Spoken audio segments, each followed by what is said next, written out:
1 ноября судебные приставы России отмечают свой профессиональный праздник. Накануне этой даты корреспонденты ЕСИА посетили арбитражный суд Якутии, где сотрудники по обеспечению установленного порядка деятельности судов рассказали о своих рабочих буднях.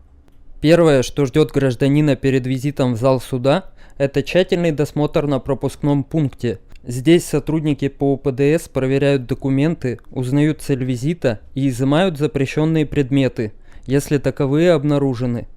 Это ваш фото? Это фотовспышка.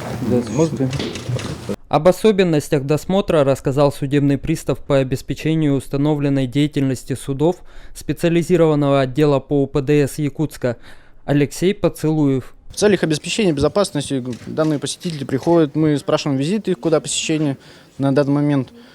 Тут же регистрируем их в базу данных, предлагаем выложить запрещенные предметы, если есть наличие там колющие, режущие или другие иные вещи. Они выкладывают, мы их фиксируем, также проверяем паспортные данные, вбиваем их сюда.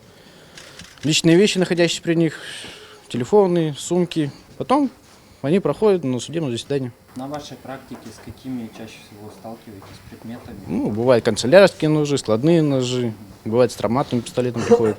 Если разрешение есть, то, конечно, мы им предлагаем покинуть помещение, чтобы они где-нибудь в другом месте его оставить, пожалуйста. Мы не обязаны их принимать. Бывает случайно находим сумки у них или в кармане. За покладку бывает заваливаются.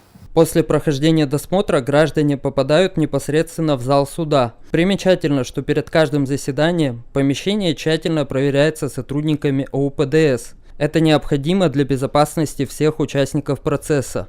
О порядке проверки залов суда корреспондентам ЕСИА рассказал судебный пристав по обеспечению установленной деятельности судов специализированного отдела по УПДС Якутска Валерий Чуприн. Судебный пристав по обеспечению установленной деятельности судов, его функции включаются для того, чтобы для начала судебного заседания осмотр здания, помещения суда происходит, зала судебного, все мебель, окна все проверяет, наличие повреждений, пломб всех для подготовки судебного заседания. После того, как он осмотрел зал судебного заседания, он докладывает председательствующему о готовности зала. И после этого проходит судебное заседание. Есть другие функции: административная, уголовная и гражданская. Если уголовное дело, в арбитражном суде проходят только административные и гражданские дела, то судебный пристав один только обеспечивает безопасность.